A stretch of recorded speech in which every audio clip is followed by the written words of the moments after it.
Listo, perfecto. Muy buenas noches, cordial saludo. Me es gustoso, placentero estar en esta noche conversando un poco sobre las estrategias para fortalecer la investigación académica y también su difusión. En la noche de hoy, pues nos acompañan expertos, docentes en el área de la investigación.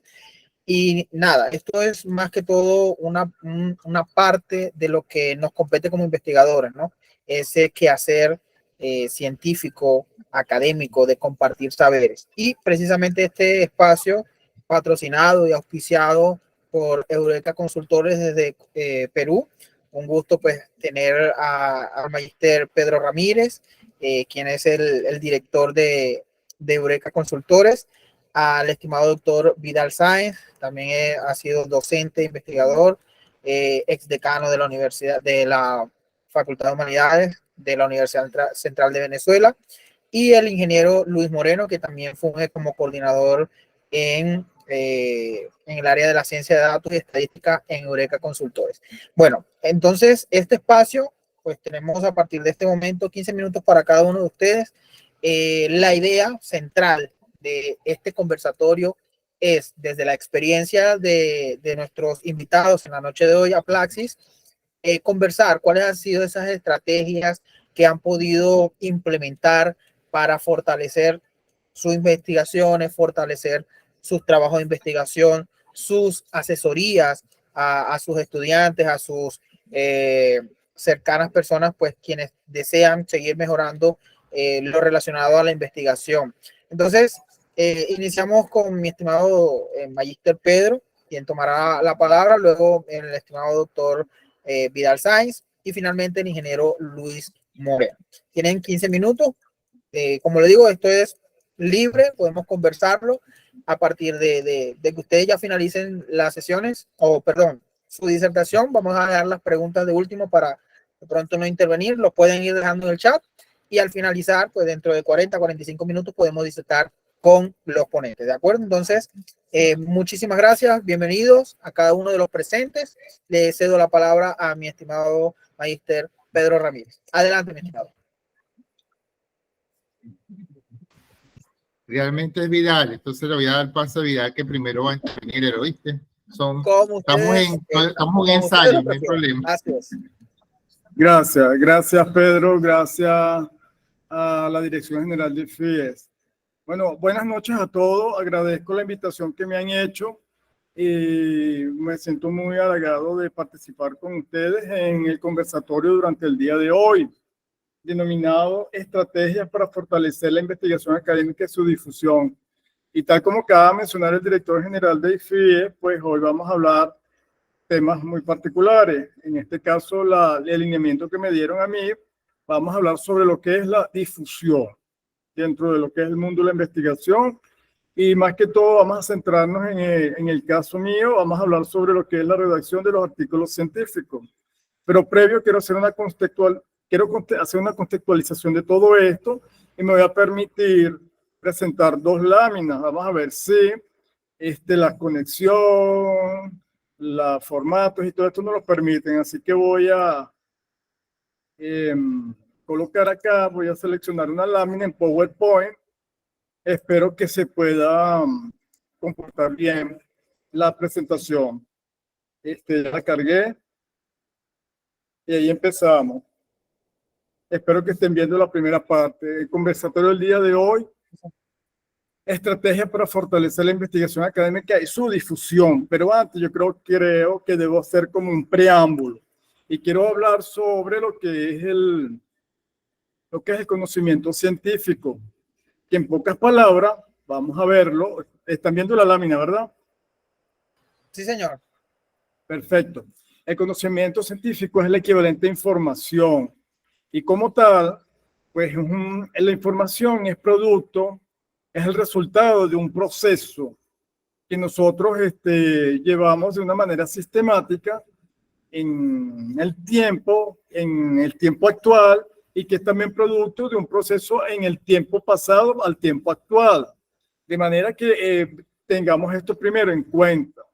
Entonces, determinar un conocimiento como tal, y en pocas palabras, para hacerlo concreto y luego ir más adelante a lo que nos interesa, es un procedimiento científico. A ello, vamos a tomar entonces un poquito vamos a agregarles unos elementos. Si se toma la variable tiempo y se aprecia el criterio empleado para dar respuestas a inquietudes, o sea, lo que es el manejo de la información, podemos hacerlo a través de un ejemplo que es muy clásico, que podemos encontrar en los libros de metodología, etcétera.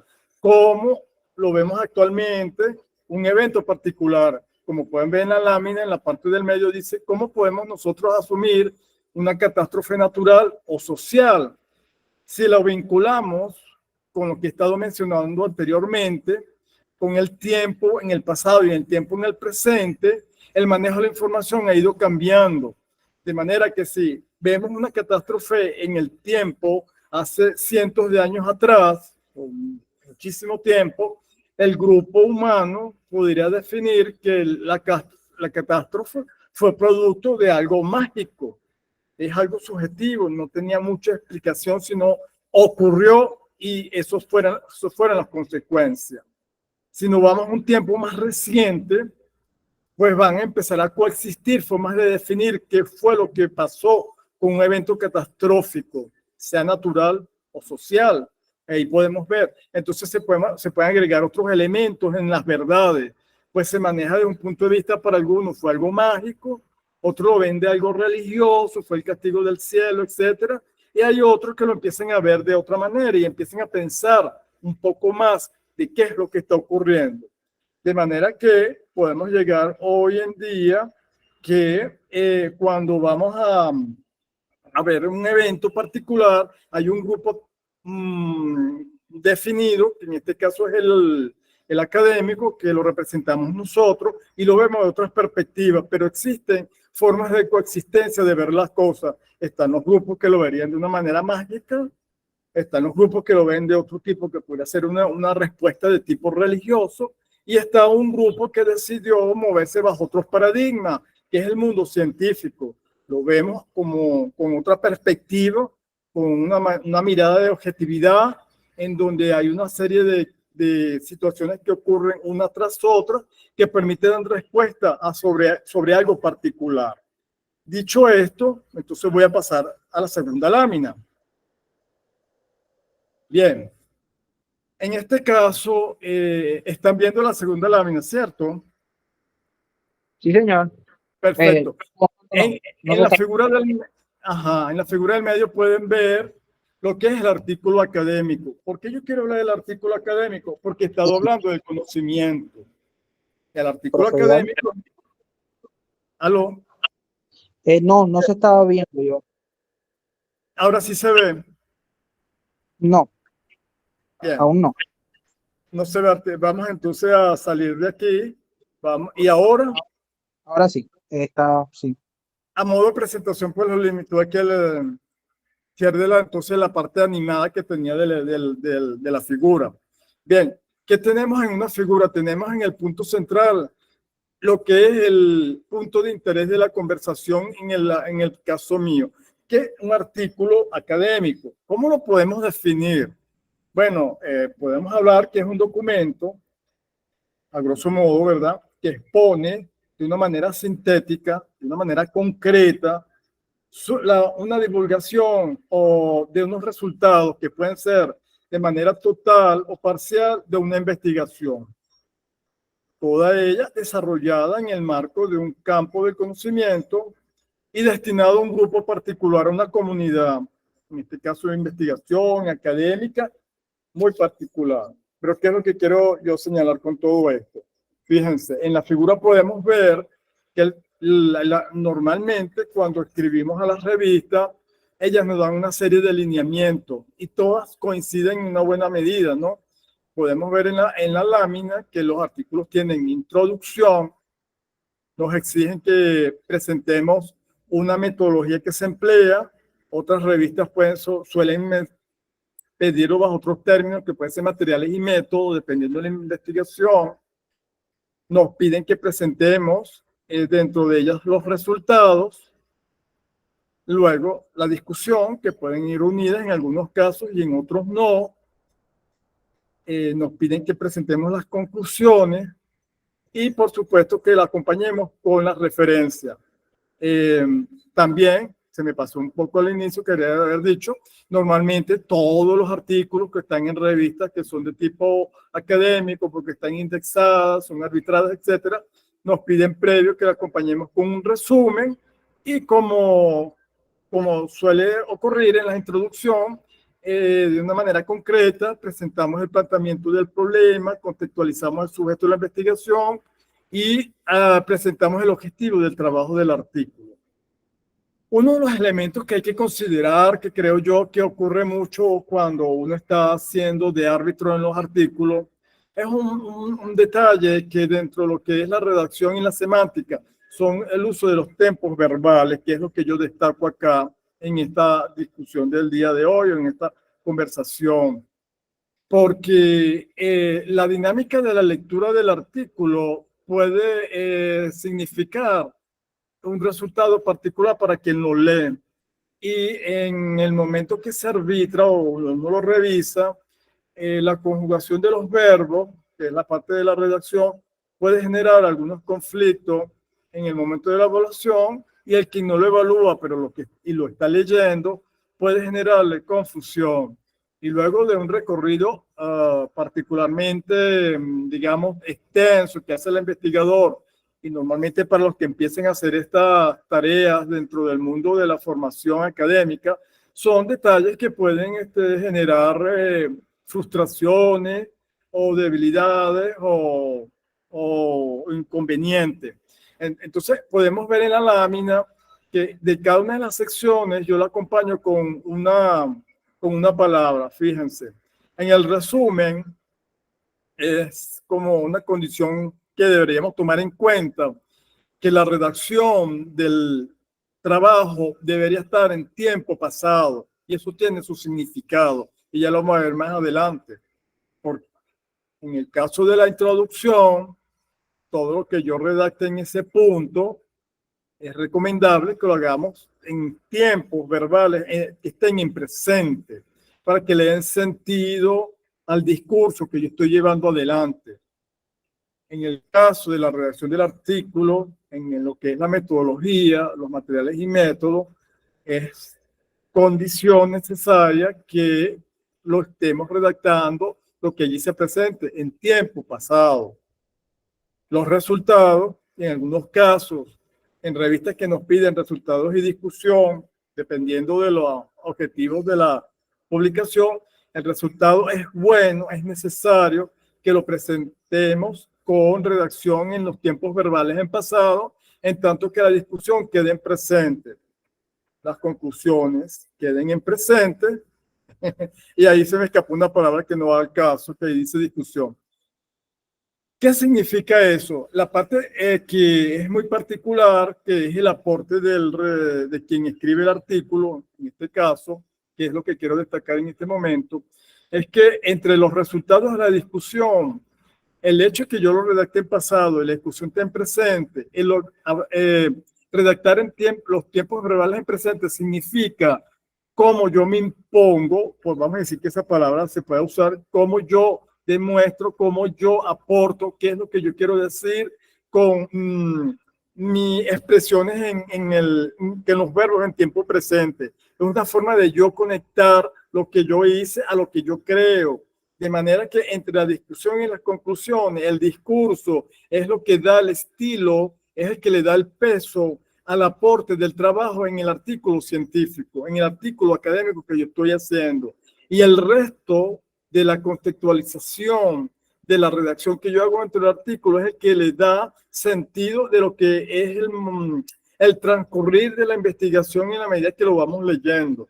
De manera que estos detalles, en ocasiones, normalmente cuando están los investigadores empezando a formarse, se le puede generar, digamos, no le pueden tomar mayor importancia, pero pueden generarle problemas con las editoriales de la revista o incluso con los mismos presentación de su trabajo, ya sea en sus centros de investigación o en las universidades.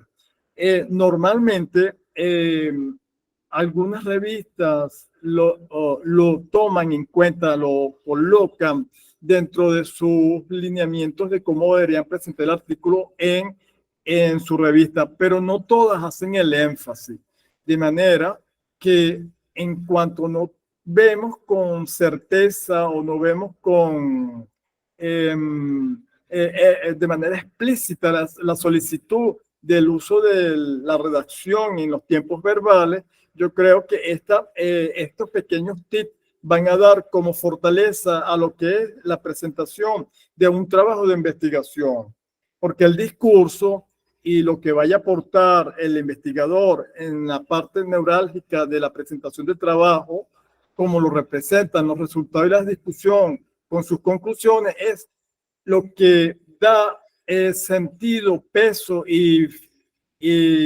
aporte al investigador. Por supuesto, las otras partes del artículo no es que sean menores, pero la importancia de ese discurso que sea seguro a través de esta forma de redactar es un elemento que hay que tener cuidado en el momento de la redacción de los trabajos que se presentan. Hay otros muchos más elementos que tomar en cuenta, pero en principio en este conversatorio quiero dejar abierto esta inquietud o estos tips que traje aquí adelante para que podamos discutirlo en el momento que corresponda. No estoy viendo ahorita la pantalla, voy a salirme de la presentación para hacerlo rápido porque no veo si el moderador del evento está dando alguna señal y ya vamos para allá. Bien. Para cerrar, lo que quiero señalar entonces, que los tiempos verbales en el manejo de la redacción de los artículos es un elemento que pareciera tácito, que nos queda, que es cierto que tenemos que mantener ciertas formas y estilos de presentar las cosas, pero es un detalle muy importante a la hora de presentar nuestros avances de investigación como investigadores, que nos estamos formando. En la mayoría de los casos eso suele ocurrir a los investigadores Nobel y les permite tener un camino de menores problemas en la medida que vamos desarrollando nuestros avances como investigadores. Gracias. Muchísimas gracias, profe. Justo a tiempo. Ha podido... Bueno, me dijeron 15 minutos, no sé. No, así es, así es. Muchísimas gracias, de verdad que sí. Listo, entonces vamos a dejar las intervenciones y las preguntas en el chat o al final de las disertaciones de nuestros dos siguientes panelistas. Mi estimado, sí. Ok. ¿Ya? Sí, adelante, mi estimado. Muy buenas noches. Muchas gracias, Daniel, por la invitación. Primeramente, por tener oportunidades o espacios como este para poder compartir y disertar sobre este tema tan importante como es la investigación y este aporte de conocimiento. Yo, más que hablar de estrategias, diría que hablaría de nociones o de, digamos, de algunas experiencias acerca de lo que ha sido para mí este largo aprendizaje dentro de la investigación y que todavía sigo aprendiendo. Todos los días uno aprende.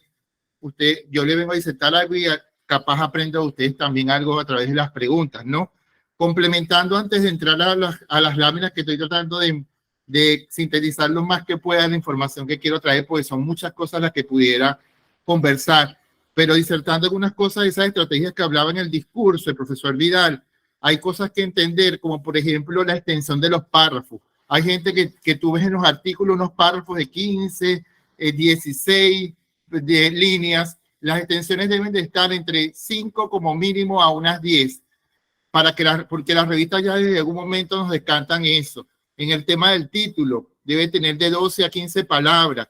Y en algunas revistas, considerando que no se pone ni el año, ni de hecho el lugar, o sea, sino que se pone genérico los títulos. Entonces hay que tener un poco de cuidado con eso, porque aunque parecieran un poco absurdas esas cosas, permiten en ocasiones que las revistas ya de un primer instante pues rechacen los artículos. Otra cosa, cuando vamos en el discurso, a veces hacemos cosas como que a nivel internacional, a nivel regional, a nivel local. Debemos de tener en cuenta que si estamos en Perú y estamos haciendo una investigación dentro de Perú, a lo mejor esos identificadores regionales, esos niveles, digamos, no sirven, pero de pronto si estamos llevando nuestra investigación a España, el nivel local, el nivel regional, pues se queda como que corto a eso. Entonces hay que tener cuidado esas cosas al hacer el discurso.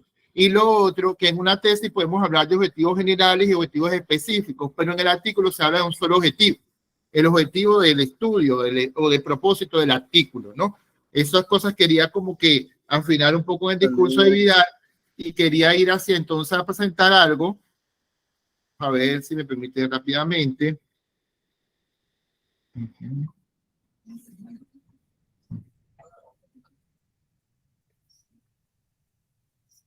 Pues me indican si se ven, porque no los voy a ver. Daniel, me indica si se ven.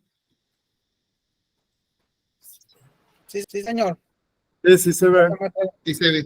Ok, entonces quería hacer un énfasis en el tema de, digamos, del método. En el método tendríamos que hablar de algunas cosas como son los enfoques entre lo que es cualitativo versus lo cuantitativo.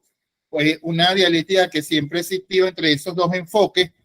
Si contamos historias o medimos la realidad, dependiendo de las áreas de conocimiento en las que nos encontremos, pues vamos a elegir un enfoque o de acuerdo del tema que nos identifiquemos, un punto de estudio puede ser visto de una manera desde un enfoque cualitativo y también puede ser visto de un enfoque cuantitativo. Y en ocasiones, por eso pongo al final enfoque mixto, porque ahorita se maneja el enfoque de paradigma complejo y se habla de enfoque mixto. Entonces, que permite agrupar ambas cosas, lo que se llama cual y cuantitativo, ¿no?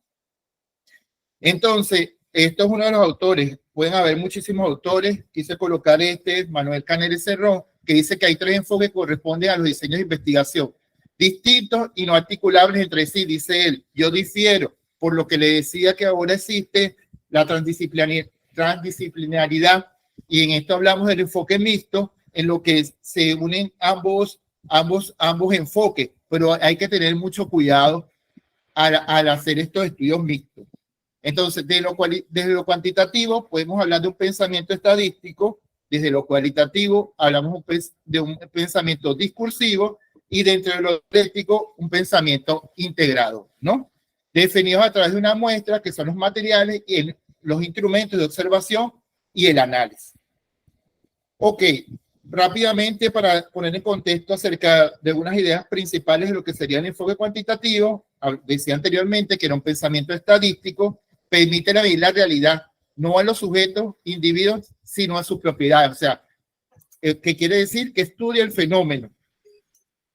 La variabilización de la realidad, asignar códigos numéricos a lo que se le desea medir. Eso pasa. A veces elaboramos, es muy usado en los estudios, usamos una encuesta y tiene una escala de medición, que es la escala muy famosa de Likert. Esa tiene unos ítems que son digamos que van adecuados, no adecuados, tienen valoraciones, digamos, de tipo cualitativa, pero que luego después se le pueden dar atributos, se le pueden dar números a esos ítems, a esas categorías, y se pueden llevar a lo que es cuantitativo, se pueden cuantificar. Por eso habla de medir la realidad y habla este tema de la variabilización de la realidad.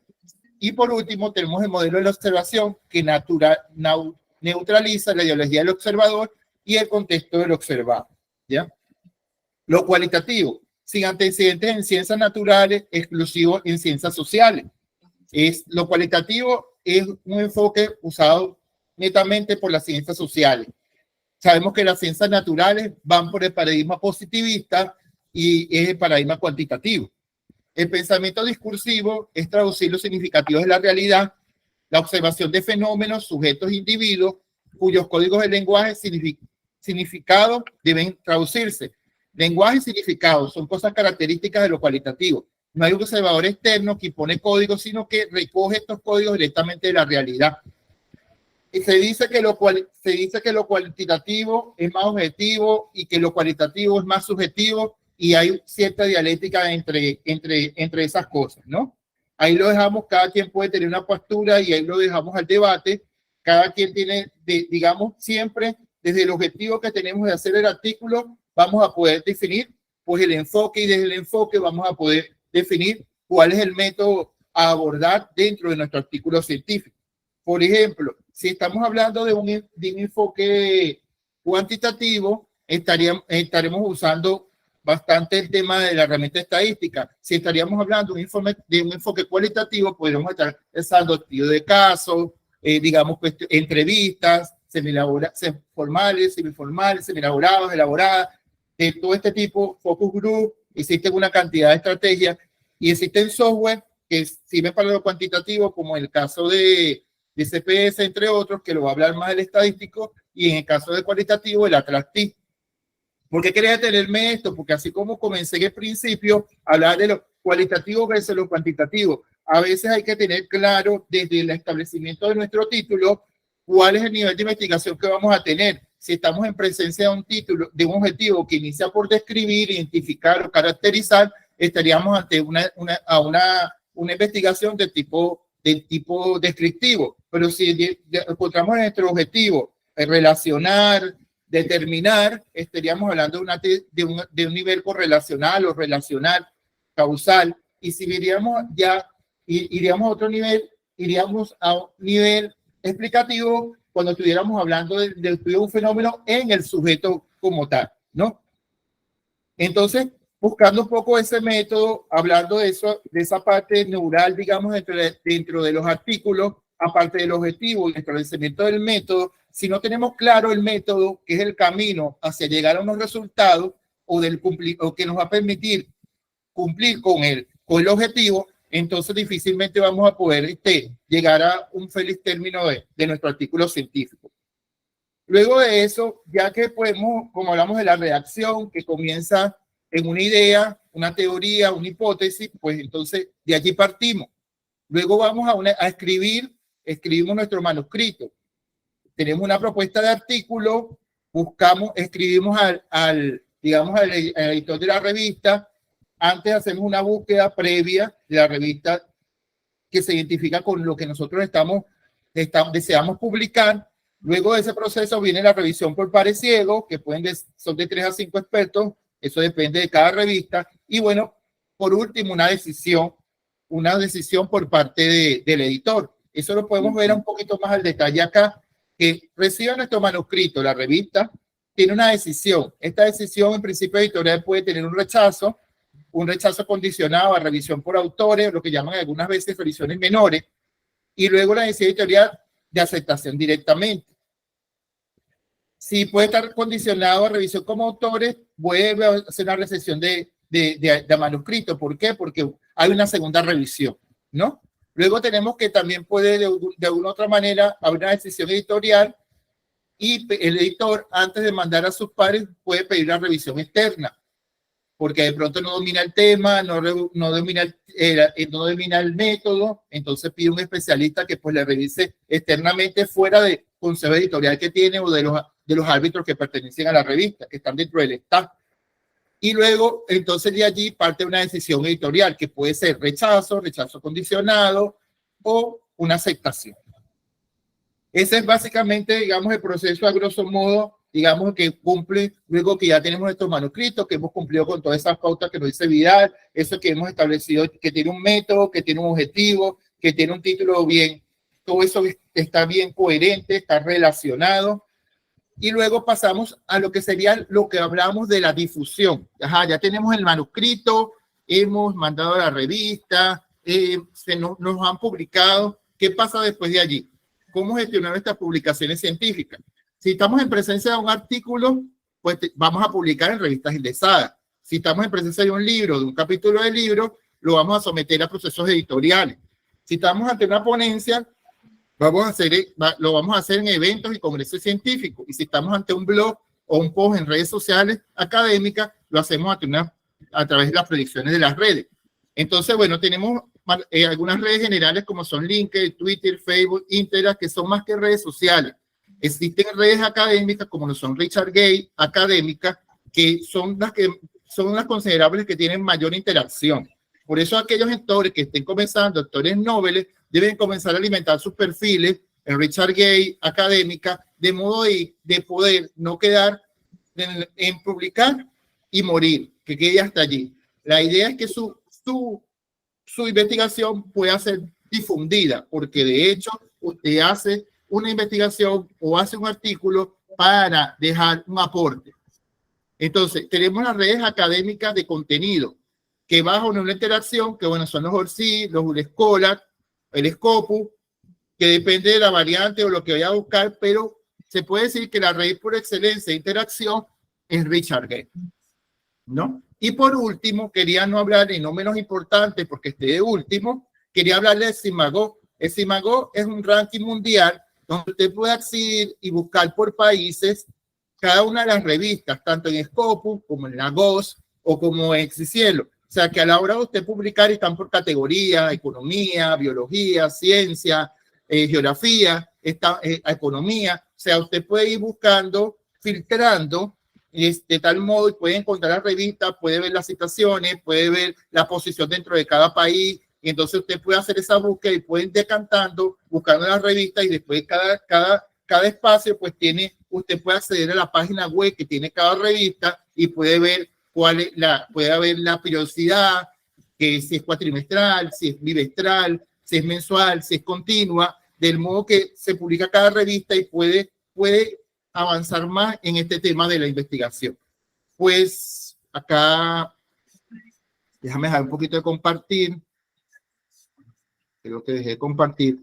Sí. Bueno, básicamente, de manera que rápida, quise hacerle todo este esbozo, o sea, complementando lo que decía mi compañero Vidal, y afirmar que no solo, a veces nos concentramos en tanto, digamos, que está bien en hacer un buen artículo, que tenga una buena sintaxis, una buena semántica, pero y luego, ¿no?, tenemos que enfrentarnos a las revistas y hay que tener mucha inteligencia emocional a la hora de enfrentarnos a las revistas, ¿ves? No podemos, de cara a un primer intento que nos rechacen, digamos, frustrarnos y dejar de seguir avanzando en el proceso, porque de cara de eso puede ser una forma, un nuevo enfoque que nos ayuda a redireccionar nuestra investigación. De pronto, a veces estamos tan ahogados en la investigación que de pronto no vemos otro enfoque, otra arista, y esa retroalimentación o ese feedback nos permite avanzar mucho más y de pronto le damos un mejor enfoque, una mejor proyección a nuestra investigación, y eso es enriquecedor. Entonces, a veces no desistamos de investigar, sigamos escribiendo, sigámoslo haciendo, cada día vamos aprendiendo más. Y le doy las gracias a Daniel por actividades como esta, porque actividades como esta nos permiten intercambiar, y en este intercambio pues vamos creciendo. Muchas gracias a la audiencia, muchas gracias Daniel, y pues bueno, le damos la otra parte del otro ponente.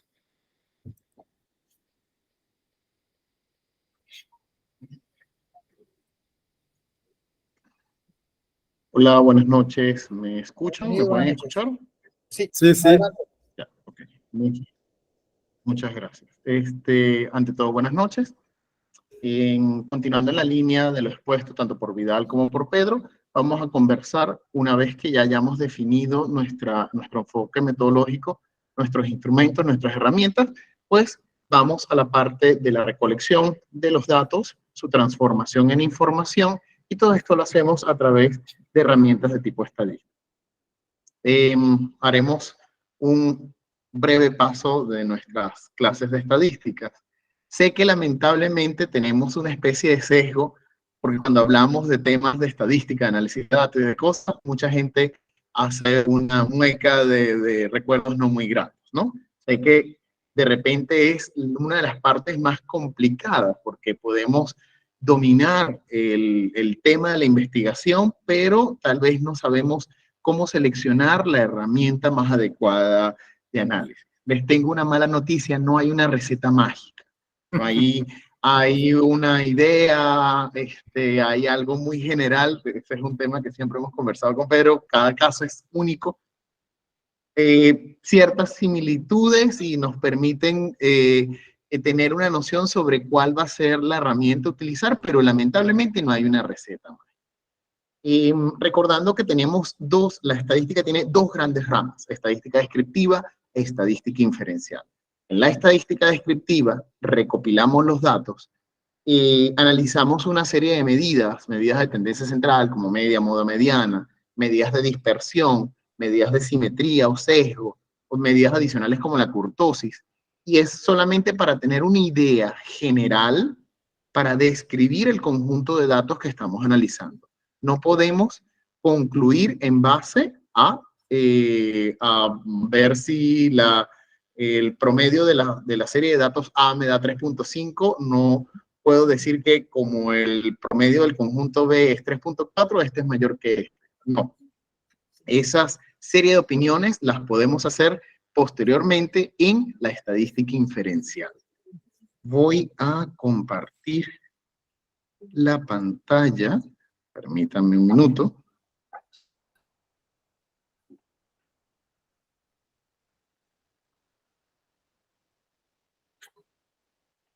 ¿Me confirman si se puede ver mi pantalla? Aún no. Ahí va, ahora sí. Ok. Esto es más o menos un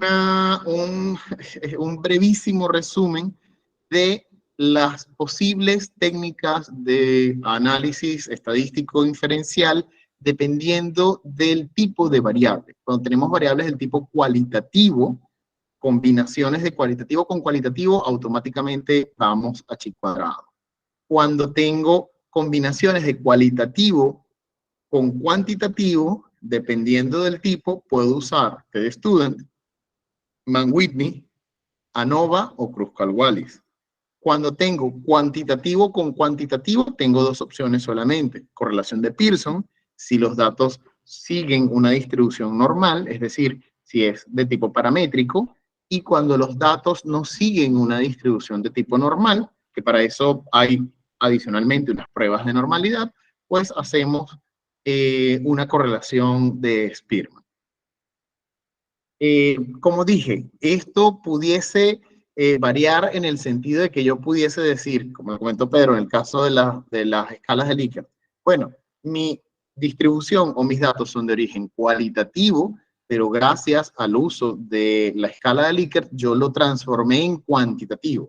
Entonces, pudiera utilizar algo que o chi cuadrado o Pearson. O Spearman si considero, si es así, el análisis me da que no sigue una distribución normal. Entonces entran ciertas discusiones, pero este es un cuadro donde se resume más o menos las herramientas más populares que podemos utilizar. Otra cosa muy importante es el mensaje que yo quiero dar con la información. Sabemos que mucha gente es visual y que el recurso de lo visual es muy poderoso, y por eso entonces hablamos de la importancia de los gráficos. Veamos esto, por ejemplo. Es muy común. Estos gráficos están todos hechos en Excel. Muchas de las plantillas de Excel trae por default, fondos, colores de fondo. Pero ¿qué sucede cuando yo esto lo estoy viendo en una publicación que aparece en blanco y negro? O cuando yo deseo imprimirlos. Entonces, empiezo a tener problemas para la visualización de datos. Si están en blanco y negro, pues en este momento no voy a poder distinguir cuál es norte, sureste u oeste. Entonces, si yo utilizo, como la última que podemos ver acá, si yo utilizo, en vez de colores sólidos, utilizo un patrón o una trama, como lo llama Excel, pues no importa si está a color o en blanco y negro, voy a poder saber cuál corresponde a cada una de las series de datos.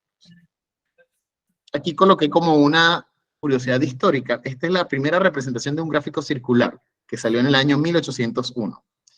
Nuestro ojo, naturalmente, está entrenado para detectar distancia. Si yo les pregunto, desde donde ustedes están sentados a la puerta más cercana, ¿cuántos metros hay? Pues fácilmente podrían acertar con cierto margen de error. Pero si les pregunto, desde donde están hasta la esquina más cercana, ¿cuánto es la superficie del área donde ustedes están? Es complicado. ¿Por qué traigo esta colación? Porque los gráficos circulares no funcionan con distancias, sino con áreas. Nuestros ojos no están entrenados de manera natural, de manera intuitiva, para calcular áreas o volúmenes. Creo que a todos nos ha pasado alguna vez que hemos tomado un jarro y una jarra y un vaso, y hemos pensado que el líquido que estaba en la jarra iba a entrar todo en el vaso, y o nos sobra líquido en la jarra o nos falta líquido en el vaso. ¿Por qué? Porque la percepción de área y volumen no es algo natural. Entonces, aquí tenemos la misma información colocada en barras verticales, barras horizontales y en un gráfico circular. ¿Qué sucede cuando los valores son muy parecidos? Cuando los valores son muy parecidos es complicado decir de buenas a primeras si el 3.55 es mayor o menor que el 3.35. Si tengo el número, por supuesto que sé que el mayor es de 3.75. De repente podría intuir que ese sector naranja es el que tiene más área, pero no necesariamente. Entonces, evitemos, salvo que sean 2, a lo sumo 3 categorías, un gráfico circular y utilicemos gráficos de barras. Sí, podemos aprovechar el espacio, normalmente los hacemos de tamaño rectangular. Algunas publicaciones tienen políticas sobre el tamaño de las figuras, ¿no? Pero normalmente hablamos de figuras que tienen una proporción 1:2 o 2:3. Entonces estaríamos hablando de un gráfico que, por ejemplo, podría tener 6 centímetros de alto por 12 de ancho. Entonces aprovechemos el espacio del ancho y en la medida de lo posible, si son pocas categorías, utilicemos las barras que den a lo largo, de manera horizontal, más que las barras verticales. Otro error muy común en la estadística es mezclar peras con manzanas. Hay un término que se acuña y que está muy de boga, que es la alfabetización de datos, en inglés data literacy, que es un modo de pensar acerca de los números y las medidas de las cosas. Este letrero es real, existe en una población de California llamada New Cuyama. Es una broma, es un chiste, pero fíjense que mezcla población con altura sobre el nivel del mar y el año de la fundación. Entonces suman 3 cosas y dicen, bueno, tengo que sumar cosas, pero tiene sentido sumar población que está en habitantes, altura sobre el nivel del mar que está en pies y el año de fundación que está en años después de Cristo. Son 3 unidades distintas. Entonces, ¿de verdad se pueden sumar? Ese es otro concepto que tenemos de manera errónea. Cuando queremos calcular promedios de ciertas cosas que por su naturaleza no se puede calcular promedio. Cuando hacemos análisis de datos, cuando tenemos procesamiento de datos, estamos tratando de que haya una función. Y normalmente eso lo hacemos combinando 3 cosas.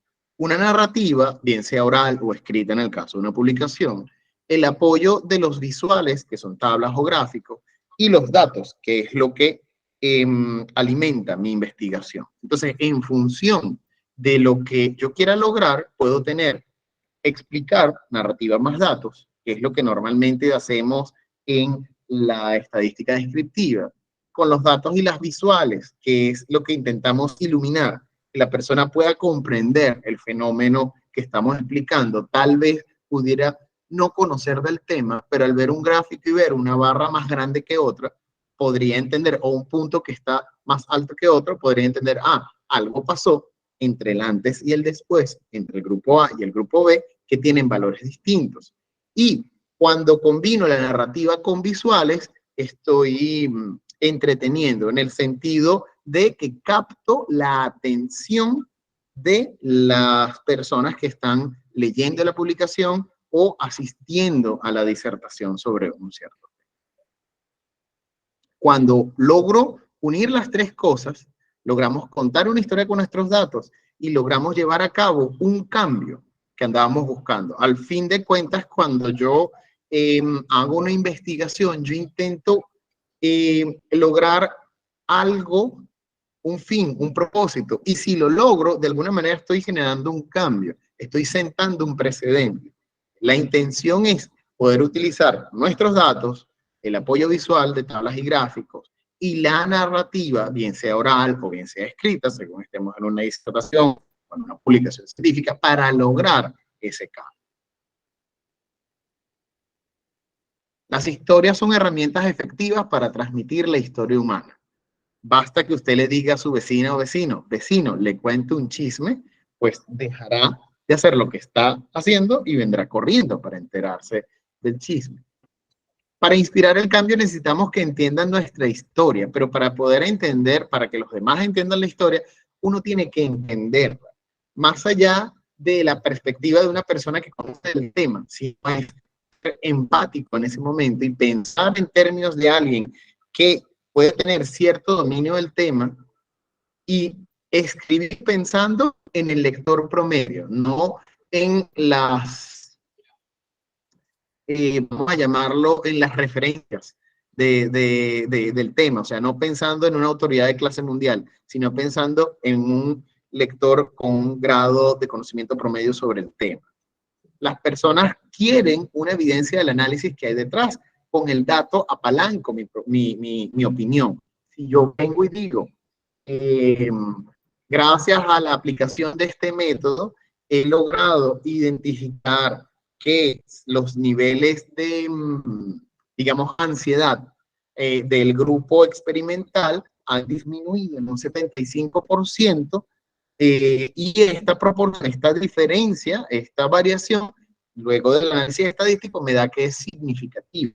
Entonces, no estoy solo diciendo el programa funciona, sino que la evidencia recopilada me permite concluir que hay una diferencia significativa de los niveles de ansiedad entre el antes y el después. Contaré una breve historia, resultado de horas. Ideas concretas adaptadas a los stakeholders, a mi audiencia.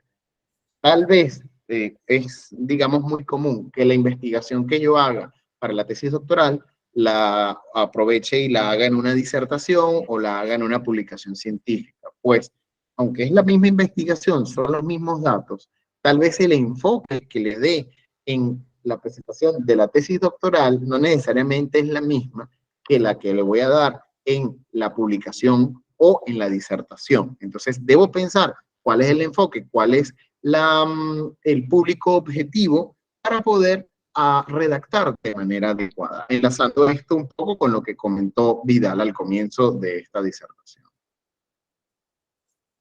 Entonces, es básicamente lo que traía para compartir con ustedes. La intención no es ponernos a calcular aquí fórmulas medias ni nada de esto, sino simplemente poder tener unos tips de cuáles son las claves del éxito, si queremos utilizar esta frase, para poder hacer una buena investigación, poder sustentarla y no morir en el intento.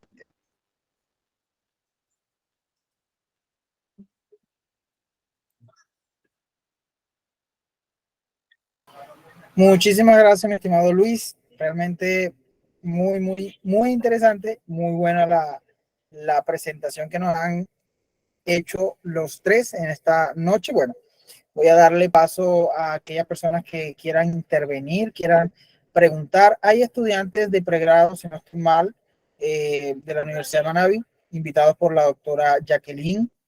Si tienen alguna duda, como son preguntas relacionadas a la primera publicación de un artículo científico, relacionadas a la diferencia que hay entre un artículo académico y un artículo científico. Creo que nos quedamos con parte de lo que era la estructura de un artículo académico. Aunque tengan similitud, siempre tienen algunas diferencias que las distinguen, ¿no? Entonces, bueno, voy a darles el pase, déjenme y habilito los micrófonos para que puedan intervenir y hacerles preguntas si les gustan específicamente a cada uno de los ponentes o una pregunta a nivel general. Denme un momento, por favor. Muy bien.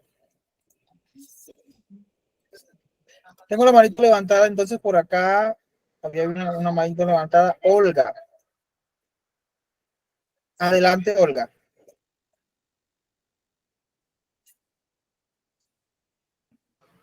Prueba con tu micrófono, por favor.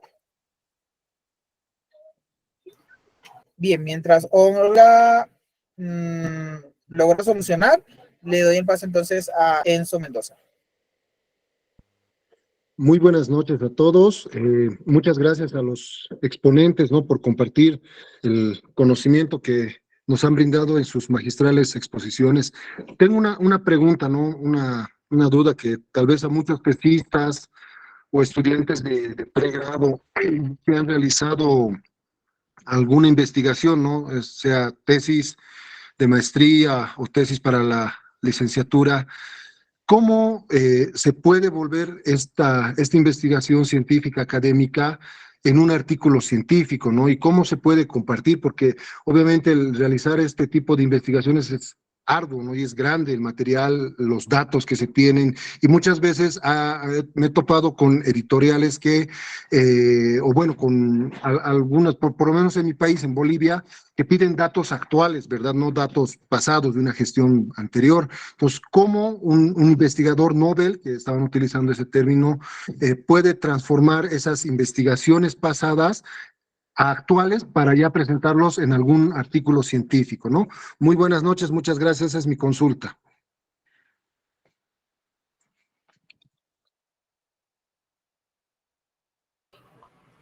Adelante, mi hermano Pedro. Bueno, en principio, la recomendación que yo le daría a los escritores noveles es que en principio comiencen por revistas de impacto menor. O sea, comiencen por un Latin D, por otros índices que no sean Ixicielo o Scopus, porque a veces podemos, digamos, matar las iniciativas en el momento, en principio. Segundo, aunque se dice que escriba y luego busque la revista, yo en mi experiencia prefiero que primero tú busques la revista y luego escribas. En mi experiencia yo pondría la pirámide y la invertiría. ¿Por qué? Porque a veces, aunque haya una revista de psicología, pueden haber psicología clínica, puede psicología industrial, puede haber muchos aristas que pueda tener la revista. Entonces, depende también del nivel de la tesis. Si es una tesis doctoral, por lo general una tesis doctoral pueden salir, pero ese no es el caso de un escritor Nobel. Bueno, aunque pueden haber estudiantes que lleguen a doctorado y no tener ningún artículo, pero en definitiva debería estar tú a nivel doctoral, deberías tener una producción científica. Es el deber ser, pero a veces no pasa, ¿no? Pero una tesis doctoral podrían salir 3 o más artículos. De hecho, de tu marco teórico, tú haces una revisión sistémica, un estudio bibliométrico, una revisión bibliográfica, puedes sacar un artículo de eso. Y de tus resultados, depende de la cantidad de objetivos que te hayas establecido, también puedes sacar una serie de artículos también. De acuerdo a cada objetivo, se puede transformar en un capítulo y cada capítulo puede ser digamos, algo para exponer, algo para aportar, porque cada artículo tiene un procesamiento y cada artículo tiene un aporte. O sea, tiene una recomendación, se puede transformar en un artículo. Esas son las sugerencias que de antemano podría hacerte, pero la mayoría de las tesis, por lo menos que están a nivel de licenciatura, se pueden hacer publicables en revistas de menos, digamos, de menor índice, no porque no tengan en Ixicielo, no pueden tener índice, porque recuérdate que pueden tener muchas citaciones y eso no va a depender de eso, pero las citaciones es lo que van a descategorizar a que sean Ixicielo o Scopus 4, 3, 2 o 1. Entonces, básicamente, desde mi punto de vista, esas son las recomendaciones que te puedo hacer. Dejo a los otros ponentes para que puedan intervenir. Gracias. Adelante, doctor Vidal. Gracias. Bueno, yo entiendo particularmente que Enzo, su gran inquietud es cómo hacer para llevar una tesis a un artículo, porque normalmente las tesis suelen tener numerosas páginas, en términos promedio 60, 100 o más páginas, y resulta que, bueno, yo finalmente, porque es un camino que estoy recorriendo, quisiera que mi tesis quede mejor catalogada en un artículo científico que en un repositorio, y ahí hay diferencia. Bueno, eso es un trabajo digamos, de ensayo y error. Yo lo que recomendaría es eso en principio, que si es una tesis de pregrado o de posgrado y no tengo experticia en publicación, trabajes con tu tutor. Ahí lo que hay que hacer es sintetizar la información, dependiendo de la extensión del trabajo, en un menor número, digamos, de palabras posible. Me explico. Dependiendo de la complejidad del trabajo, hay muchas tesis que yo he logrado ver porque ese recorrido que he hecho, yo he tutoriado casi 80 tesis. Hay trabajos que permiten sacar hasta 2 o 3 artículos, por ejemplo, en la primera parte de la tesis, lo que es el planteamiento del problema y el marco teórico, da como para sacar un artículo. Luego, el mismo planteamiento del problema y parte de los resultados de la discusión lleva a otro artículo. Lo que hay que es sentarse y escoger, seleccionar los puntos neurálgicos de cada una de estas secciones y hacerlas en un discurso que permita llevarlo a un trabajo concreto de 25 a 20 páginas. Pero hay que hacerlo en el ejercicio para poder llevarlo a eso. Y bueno, hay que, yo eso lo he discutido con Pedro Ramírez, que él me ha insistido mucho, que editemos unos cursos de tipo práctico de cómo poder llevar estos trabajos que son a veces muchos de ellos muy meritorios y poder de ellos publicarlos. Y aparte de dejarlos en el repositorio, todas las universidades usan su repositorio, pero hay que buscar las estrategias para que estos trabajos lleguen a manos de una revista que hacen falta. Muchas veces los editores saben que hay trabajos muy buenos de tesis, pero que lo que termina haciendo estas investigaciones muchas veces no dan pie con bola y simplemente tiran, como decimos nosotros, la toalla en el camino porque no hayan cómo llevar la tesis a 25 páginas. Es una cuestión de hacer una buena selección de ideas. Habrá que hacer unos ajustes en eso de lo que las ideas que son iniciales de lo que es un planteamiento del problema para que tú puedas dar cabida a un método que vas a tener que hacerle cierto ajuste y ahí de presentar los resultados y la discusión del trabajo y tener unas conclusiones bien centradas, bien concretas para tener un trabajo interesante que seguramente da. Mis tesistas tienen que publicar y yo los acompaño en la tarea de, bueno, vamos a hacerlo, pero es un ejercicio que para algunos que lo tienen una mano más flexible para hacerlo, se le da relativamente fácil. Hay otros que no, porque bueno, ya con la tesis tienen una experiencia y decirle que lo lleven en un artículo, pues no lo hacen. Y ahí hay un potencial de publicación grandísimo, a lo menos en las universidades. Gracias. Muchísimas gracias, mi estimado doctor Vidal. Bueno, por acá tengo la manito levantada de Jordanis, ¿sí? Sí. Jordanis, ¿estás por allí? ¿Tienes tu micrófono? Ah, ok, listo. Era para el link de asistencia. Muy bien.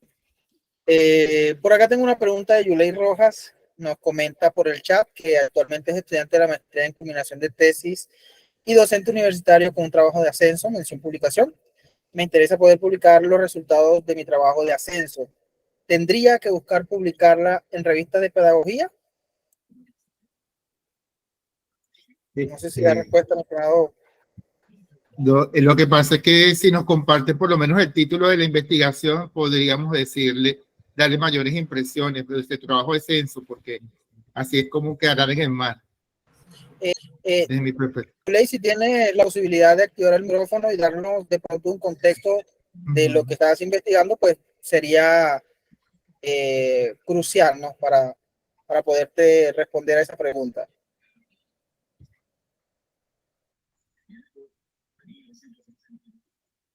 En este mismo ámbito, mientras Yulei habla, quería hacer unos aportes en el hecho del tema de las revisiones sistémicas y los estudios bibliométricos.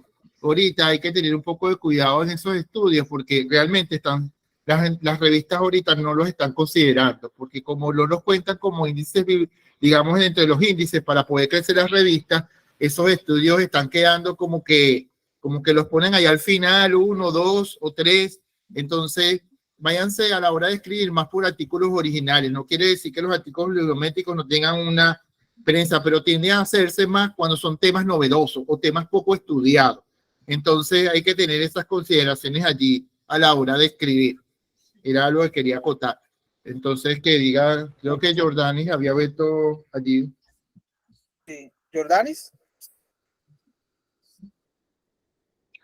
A ver, ante todo agradecerle a los profesores que han intervenido con anterioridad. Por acá le habla un profesor de una universidad cubana, la Universidad de Oriente Santiago de Cuba. A ver, estoy muy de acuerdo con el profesor que planteaba de que considero que lo primero sería tener en cuenta la revista para la cual uno está escribiendo el artículo científico, partiendo de las bases de la revista a la que se le va a enviar el artículo. Si uno no tiene eso, evidentemente le va a ser más difícil después.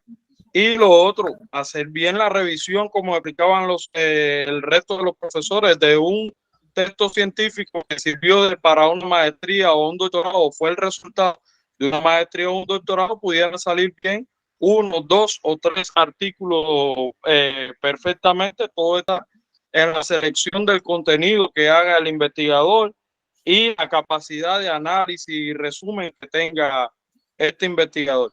Ahora bien, me gustaría escuchar algunos criterios referidos en cuanto a cuáles pueden ser los posibles aportes en investigaciones de doctorado, fundamentalmente en la ciencia jurídica. Les agradecería ahí sus criterios y algunos posibles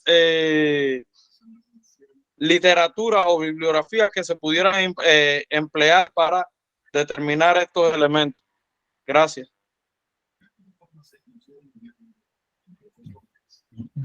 Gracias a ti, Jordán. No entendí. No se escuché, me costó escuchar un poco, pero ajá, Luis, ¿quieres decir algo? Sí, para decir que básicamente el enfoque era que cuáles eran las técnicas para poder trabajar la investigación en el área de ciencias jurídicas, ¿no? En el área de ciencias jurídicas, pues el análisis de la legislación y el análisis de casos, pues es la herramienta por excelencia de utilizarlo, ¿no? Ver la jurisprudencia de los distintos países o de distintas épocas es lo que realmente funciona ahí, que básicamente es empezar a comparar elementos comunes y depende mucho del alcance que pudieras tener a los archivos de las sentencias de los entes jurídicos para poder hacer el análisis de casos. Eso es realmente la herramienta por excelencia de investigación en las ciencias jurídicas. Yo, aparte de eso, que sería una sugerencia entre las estrategias para todas las ramas del saber. Yo ahora, para poder escribir un artículo, siempre estoy haciendo como una revisión sistémica o un estudio bibliométrico para ver, porque realmente esos estudios te permiten ver las últimas tendencias, porque a veces como investigador tú tienes un enfoque y tienes enfocado hacia algo, pero de pronto ves la gama en que cómo lo ven en otros países y te permite tener otra perspectiva.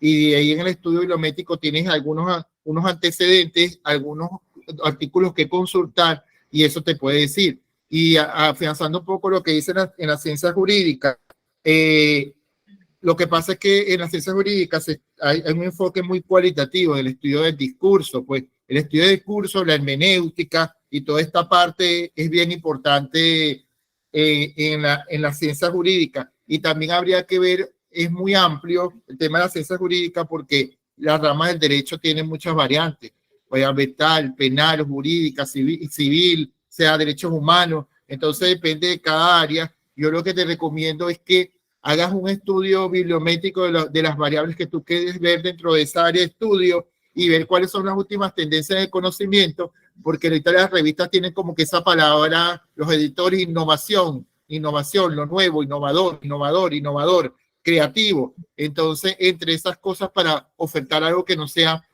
más de lo mismo, más de lo que se viene estudiando, puedas darle variantes o puedas combinarlos de tal forma que te pueda ser un mayor aporte.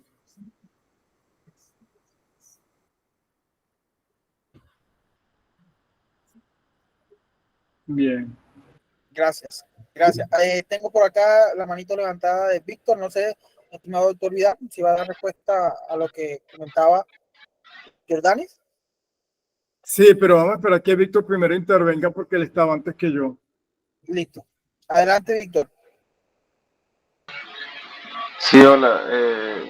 Desde la ciencia natural es una pregunta al profesor Pedro Ramírez, porque me pareció importante saber una referencia bibliográfica donde me pueda explicar lo de la conjugación de los verbos en los objetivos de la tesis para una tesis y cómo ese tipo de correspondencias que él le llamó a la causalidad del sujeto una parte importante de la investigación científica, dado que pues desde la biología es muy importante tener muy claro ese tipo de concordancias, porque muchas veces cuando vamos a publicar artículos o tesis, en mi caso, para investigación dentro de catálogos universitarios, pues nos es importante tener pues más claro ese panorama de los verbos, debido a que muchas veces no podemos relacionar claramente este tipo de conjugaciones importantes al momento de, como lo digo, de tener ejemplos de relacionar como una correspondencia, y me sería mucho más claro. Gracias. Ya, bueno, te dejo mi correo ahí en el chat y lo que puedan tener me escriben allí, yo les puedo enviar la bibliografía o la escriben a Daniel y Daniel me hace la conexión. Pero antes que Vidal intervenga para responderle a él, hay un instrumento que tiene mucho tiempo, es la taxonomía de Bloom. La taxonomía de Bloom te ayuda mucho, no es que sea la única visión, existen varias, pero la taxonomía de Bloom te ayuda mucho cuando el nivel de estudio te pone los tipos de verbos y te ayuda mucho, Víctor. De todas maneras, escríbeme y yo te puedo suministrar alguna bibliografía, pero bueno, para que sepa. Gracias, profesor Pedro. Profesor Vidal, está por ahí. Sí, gracias. Para darle respuestas a dos preguntas que han hecho con anterioridad. Judy Laine, ella preguntó cuáles son las revistas indexadas para poder enviar un artículo.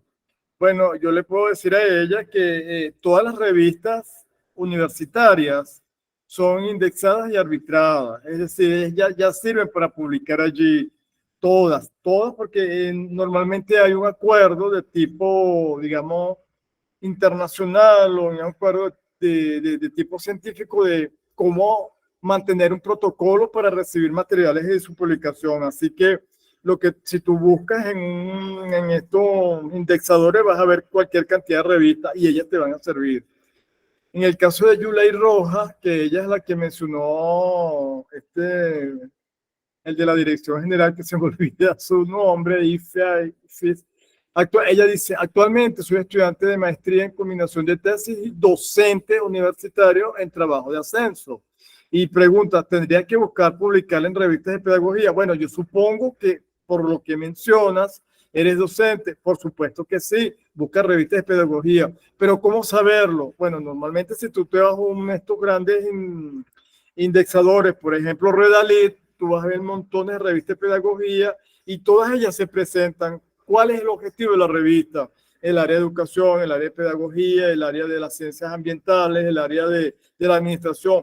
La que tú veas que se vinculen más, como mencionó ya Pedro y Luis anteriormente, que se identifica con aquello que tú haces, pues mira cuáles son esas exigencias que pide la revista para publicar y ahí puedes enviar tus avances de investigación de trabajo de ascenso y pues empiezas a difundir tu recorrido como investigador. Es eso, gracias. Bueno, por acá está Yulei, nos está levantando la mano. Adelante, Yulei. Buenas noches, muchas gracias, profesor Vidal, por la respuesta. Yo en el trabajo de ascenso, realicé fue una adaptación curricular de la materia que imparto, que es dibujo técnico para universitarios de ingeniería. Y ¿cómo se llama? Me interesaría poder hacer la publicación porque de hecho tengo mención publicación, pero la publicación la tiene que hacer uno por cuenta propia, pues. Claro. Entonces, esa parte de la publicación, yo ahorita estoy en el trabajo de maestría y quería ver si podía hacer ¿cómo se llama? En simultáneo, la búsqueda de eso, de la revista y ver dónde podía hacer la publicación de ese tipo de investigación sobre adaptación a, ¿cómo se llama? De objetivos a competencias en la parte de lo que es el dibujo técnico. Claro, claro.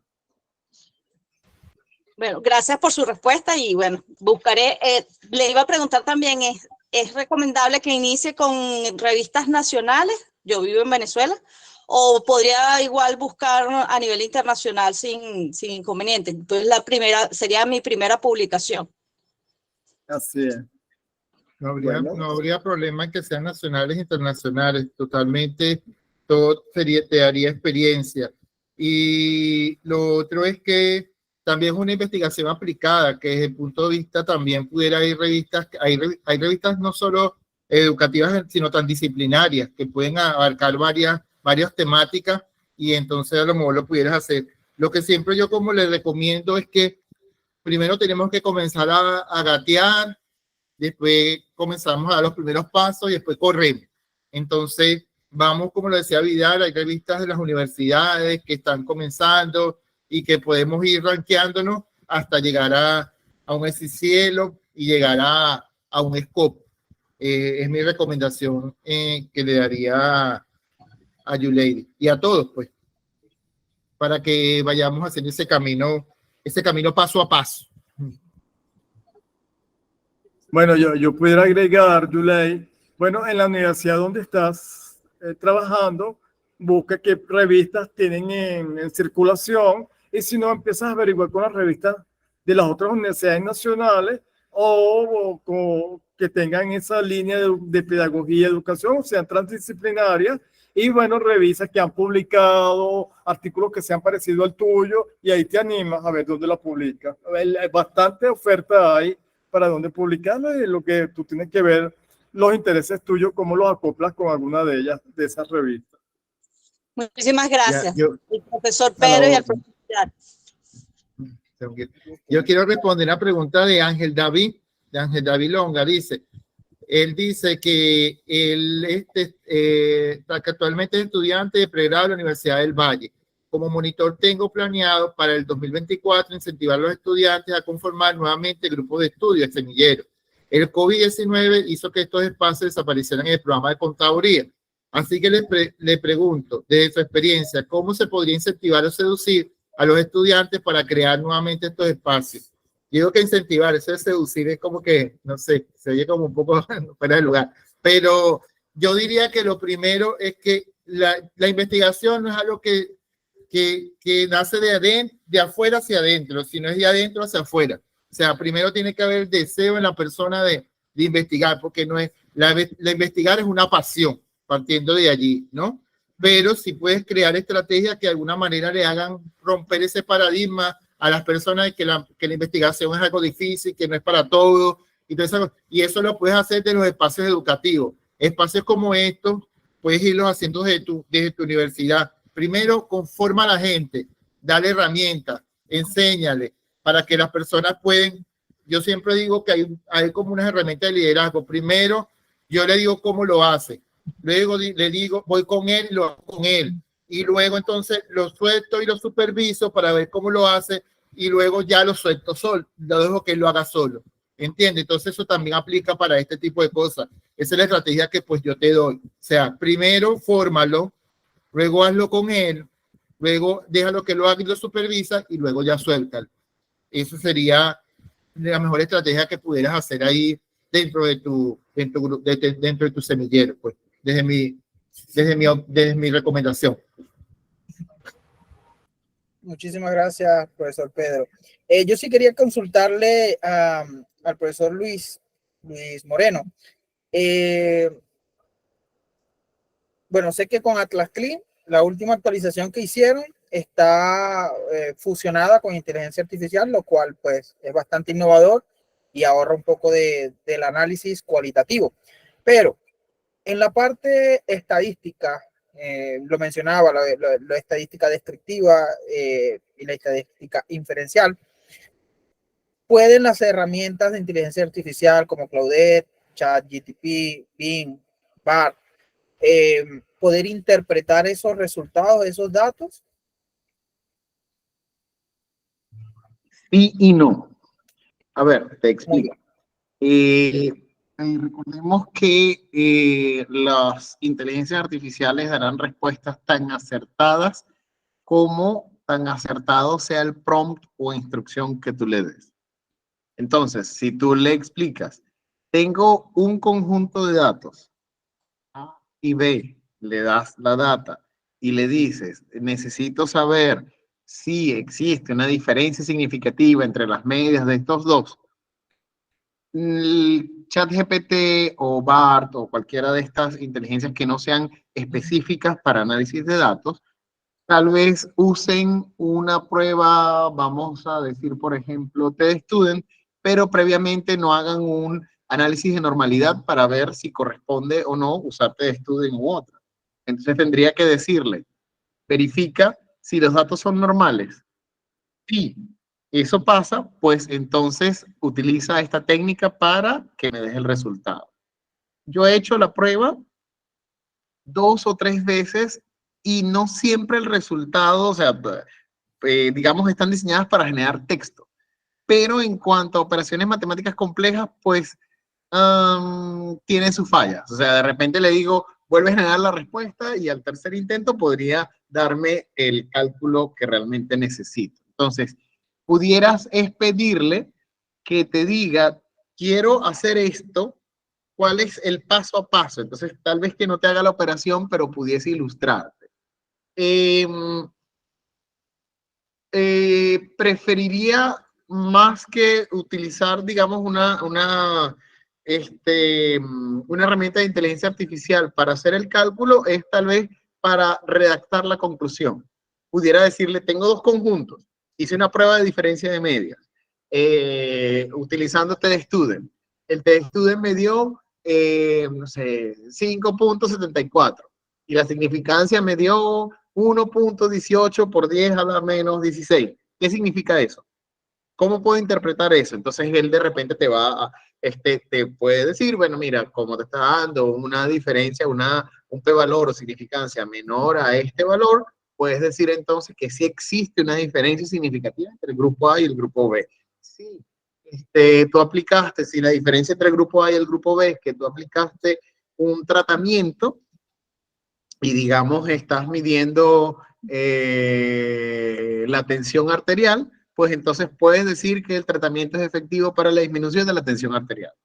O si es una técnica de relajación para disminuir el nivel de ansiedad, pues puedes decir entonces que sí, en efecto, la aplicación del programa pues trae una diferencia significativa entre los valores del puntaje de ansiedad medidos según el instrumento. Todavía las herramientas de inteligencia artificial que están comunes, que están gratuitas, pues no tienen un buen alcance en cuanto a desarrollo de operaciones matemáticas. Pero, por ejemplo, yo soy de los que utiliza más R para análisis de datos. Para los que no conozcan, R es un paquete de análisis estadístico. Entonces, en ocasiones, quiero desarrollar un gráfico que, mira, le digo, tengo 2 conjuntos de datos, A y B, quisiera hacer un gráfico de barras que a la vez tuviese, no sé, unas líneas horizontales que me representaran valores máximos y mínimos. Las herramientas de inteligencia artificial sí te generan un código que te desarrolla el gráfico según lo que tú le explicaste. Entonces, ¿pueden ser utilizados para análisis de datos? Sí, pero bajo ciertas condiciones. Yo no lo recomendaría, al menos en el estado actual, al menos no la versión gratuita, no he probado la versión paga, para hacer cálculos, pero sí para tener nociones sobre qué herramienta utilizar o cuál es el paso a paso para poder hacer el análisis de datos. Excelente, excelente. Muchísimas gracias por la intervención y la aclaración, estimado Luis. Profesor Vidal. Sí, gracias. En el chat hay una pregunta que hacen y es María Catalina González Pérez. Ella pregunta, ¿el trabajo de ascenso se refiere a buscar tener mejor posición laboral, una categoría laboral? Bueno, si en Venezuela se le llama trabajo de ascenso el que un profesor pase de un escalafón académico al otro. Entonces, ese trabajo de ascenso significa hacer una investigación, es una tesis que te permite pasar de una categoría a la otra y es, por supuesto, una mejora académica y una mejora laboral. De eso se trata. Entonces, ella menciona acá que en México se le dice promoción, o no sé si es el equivalente, pero acá el trabajo de ascenso es una investigación equivalente a una tesis para poder pasar de un escalafón al otro hasta que por fin llegas al máximo escalafón. Pero debes tener un requisito previo, tener doctorado, etcétera, y todas estas cosas, y publicación. Gracias. Gracias, maestro Vidal. Muchas gracias. A la orden. Listo. Bueno, por acá en el chat le siguen dejando algunos comentarios. Lelis dejó una preguntita por acá por el chat. Sí, Sí, no estoy mal, ¿no?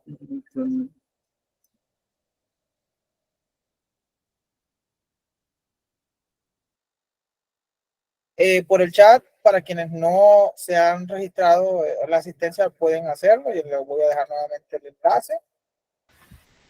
Otra cosita que quería aquí, que la anoté, porque bueno, a veces hay tantas cosas que decir.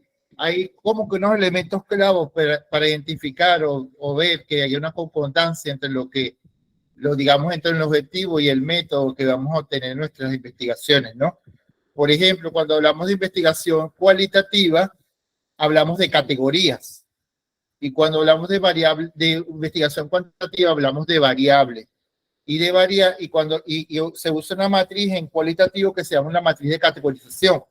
Y en cuantitativo se habla de una matriz de operación de las variables. Entonces, por ende, no podríamos encontrar digamos, investigaciones cualitativas o matrices de operación de las variables. Y en tesis o digamos investigaciones cuantitativas, matrices de categorización, porque las categorías se hacen más en los estudios cualitativos.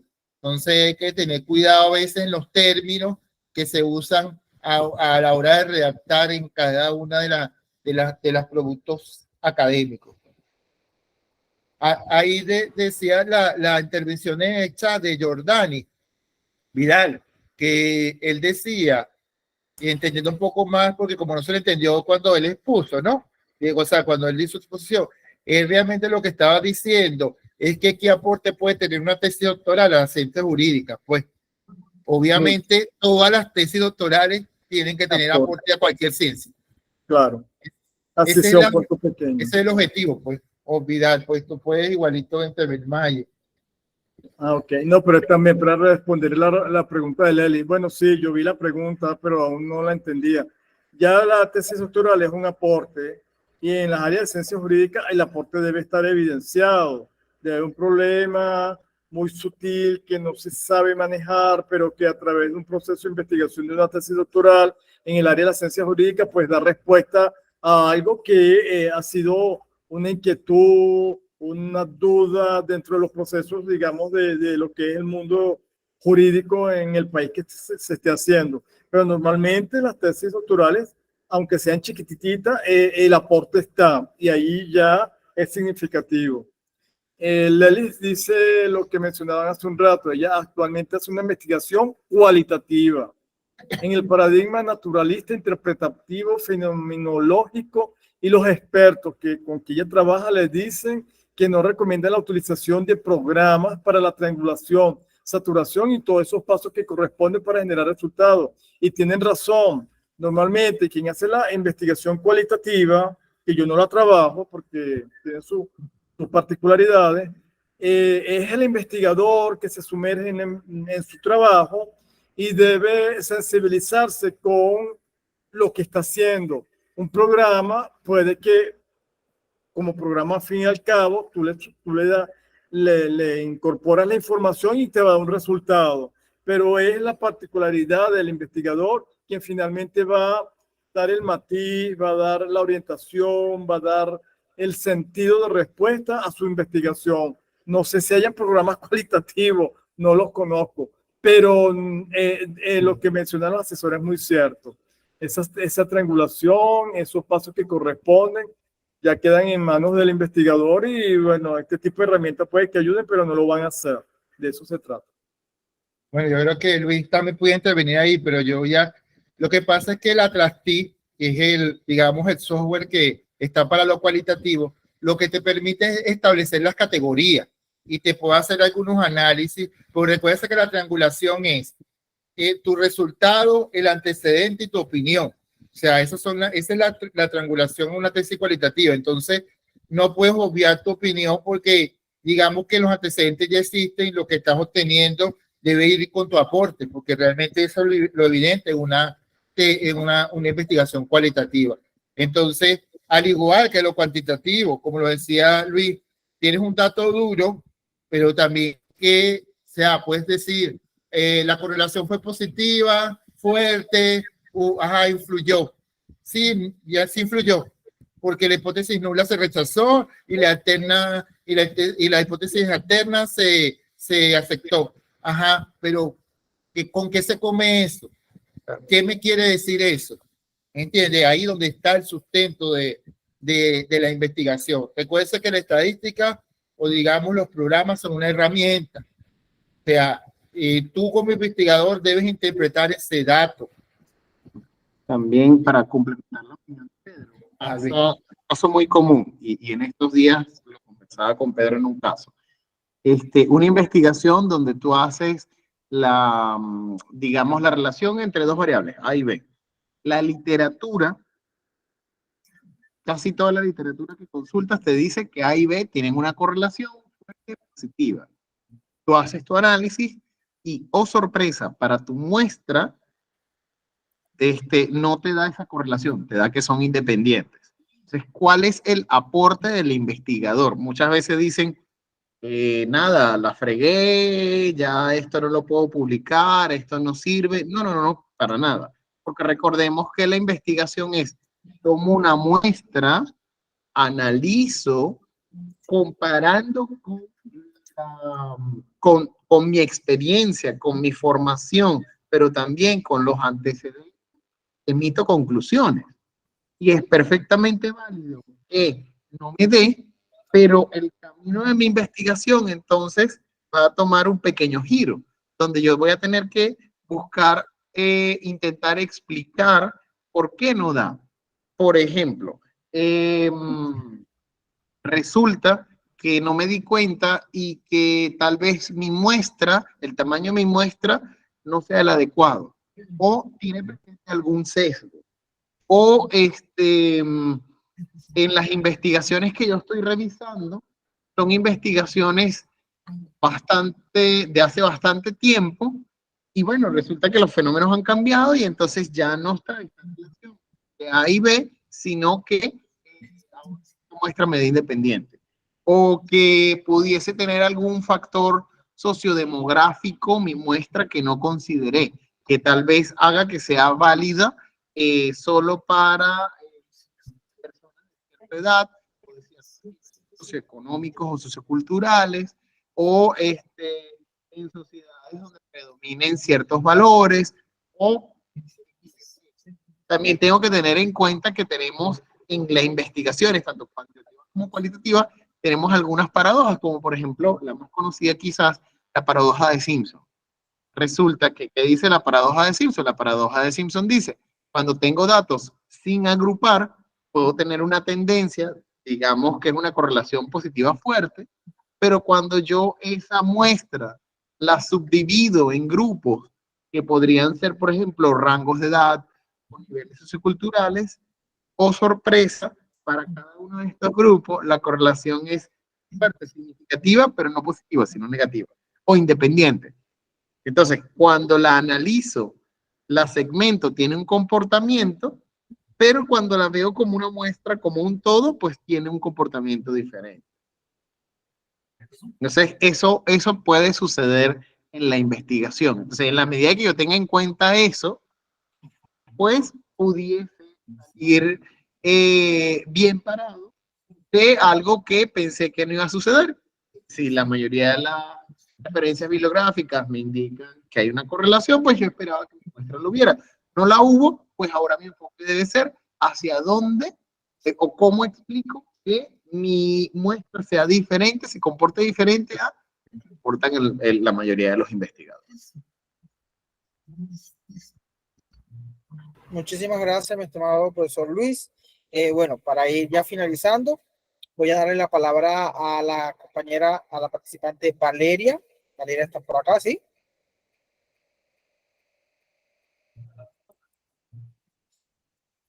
Valeria.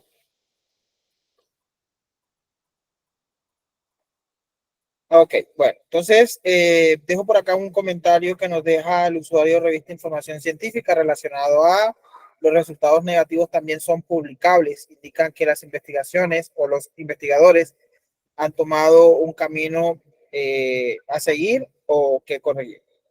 Valera, entonces no sé si nos dejan un comentario en el chat, pues para poderlo leer también y apreciar tu intervención, tu duda o pregunta.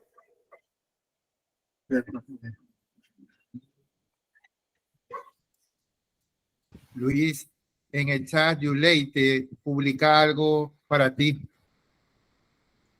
Ok, ya lo leo. Te lo digo. Profesor Luis, mi tesis de maestría es cuantitativa y requiero hacer una matriz correlacional entre dos valores. ¿Qué herramienta me recomienda para su realización? Antes de hacerla, debía hacer un análisis de normalidad de los datos. Es lo ideal porque eso te va a permitir ver, también saber si son datos cuantitativos los dos o cualitativos. Ya tienes como una segmentación. Si son cuantitativos, pues definitivamente es una correlación, bien sea de Pearson o de Spearman. Haces un análisis de normalidad, te da que los dos son normales, usas Pearson. Te da que al menos uno de los dos no es normal, pues te toca utilizar Spearman.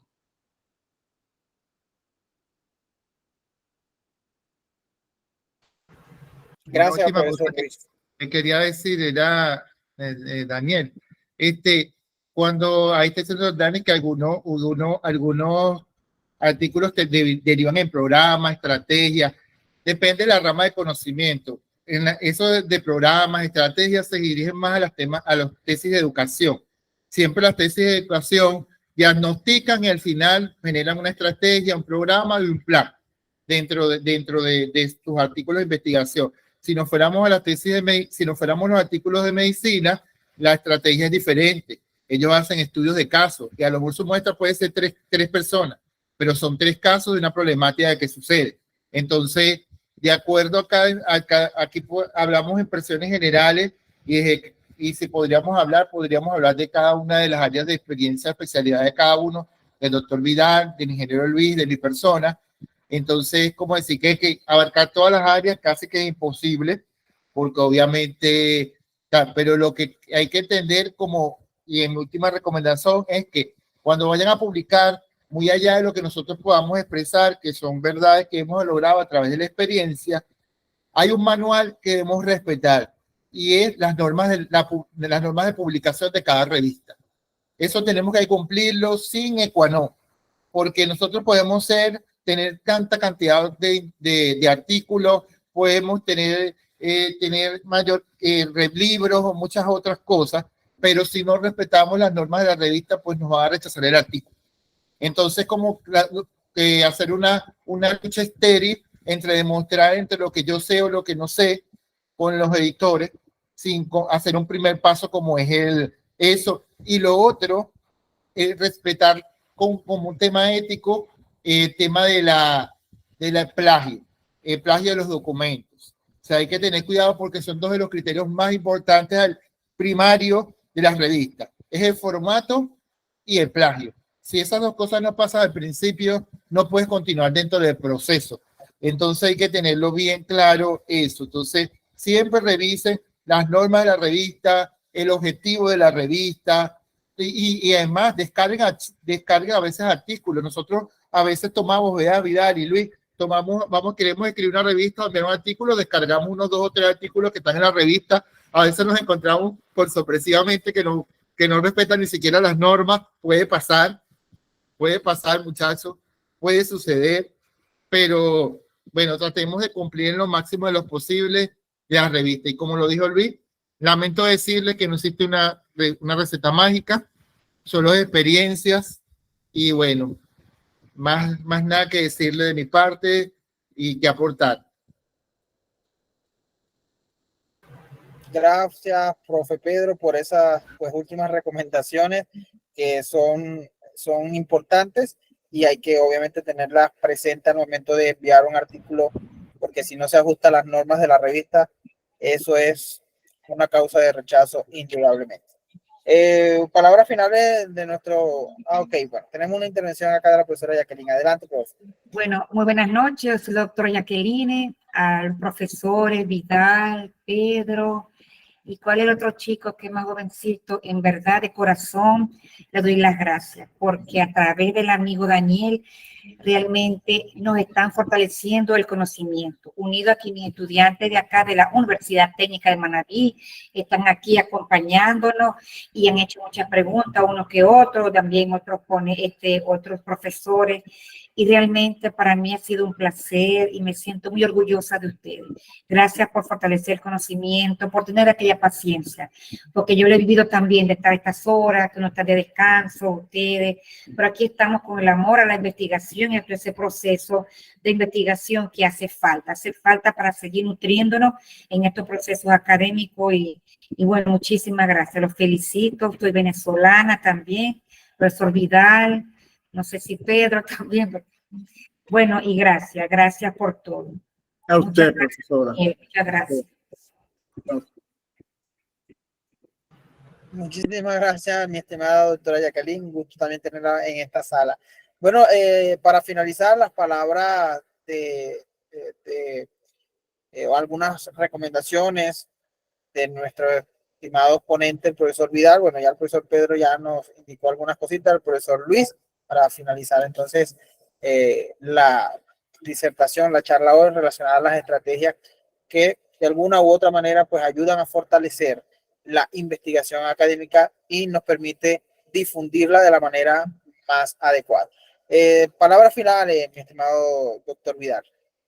Bueno, muchísimas gracias a ustedes por la invitación el día de hoy, por compartir estas impresiones de ambas partes y esperemos poder seguir continuando con este tipo de actividad que hay un público cautivo que está interesado en siempre revisar o buscar información anexa a lo que hace y este es un mecanismo muy interesante para poder fortalecer aquellas cosas que estamos haciendo y bueno, agradezco la invitación y siempre la orden. Gracias.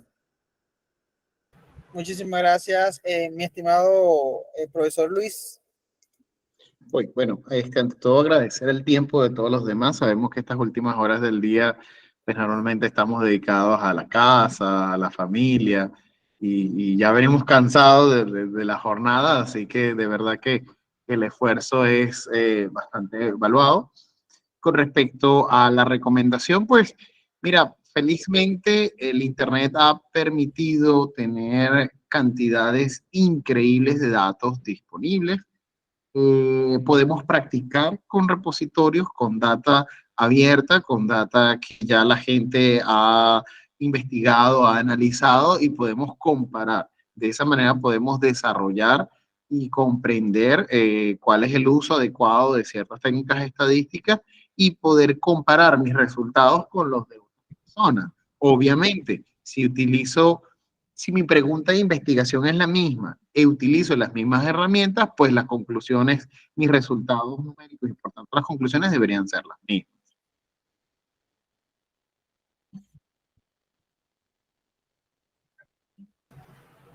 Muchísimas gracias. Dígame. Daniel, último, mañana tenemos, para los que estén en el área de salud, vamos a tener el viernes 15, te paso la publicidad, un evento que van a estar unos médicos hablando de investigación en el tema médico, en las ciencias médicas. Los que estén interesados, a través de Daniel, pues le hago llegar información. Perfecto, muchísimas gracias. Si alguno de los presentes tendría alguna dificultad o alguna, digamos, requiere alguna atención personalizada, pues acá está nuestro estimado profesor Pedro, nos puede dejar su correo. También se encuentra en alguno de los grupos de Plaxis. De igual manera el profesor Vidal, el profesor Luis estarán atentos pues a cualquier duda, inquietud que tengan. Ya por ahí creo que vi algunos correos. Y bueno, nada, agradecerles por el apoyo, por sus intervenciones, porque a partir de esas experiencias que ustedes han tenido y que estoy seguro que seguirán, nos dan luces para seguir en este transitar, en esta vida de investigación. Entonces, bueno, siendo ya la 8:42 acá en Colombia, vamos a finalizar esta sesión. no sin antes pues agradecerle también al público, a esos estudiantes, a esos apasionados por la investigación que siguen día a día adquiriendo competencias, adquiriendo nuevos conocimientos, porque la investigación siempre está en constante dinámica y día a día van saliendo herramientas que nos ayudan, nos simplifican el tema de las investigaciones. Muchísimas gracias, que tengan un feliz descanso, un placer y nos vemos en una próxima oportunidad. Muchísimas gracias.